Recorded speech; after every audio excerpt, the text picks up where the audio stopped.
piso 18.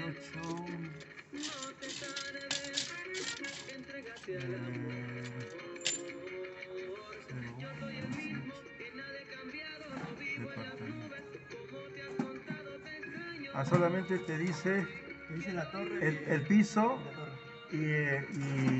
pero no te dice qué departamento es. Échate a buscar. Sí. O llamar departamento por departamento del piso para ver cuál se ha activado. Le preguntamos y me dijeron que no, que acá no se podía hacer eso. No, que mayormente cuando, por ejemplo, el sensor de humo de los departamentos se activa, tú solamente lo giras, lo jalas y lo aireas un rato, lo aireas así, lo aireas. Lo vas aireando un par de minutos y lo vuelves a colocar.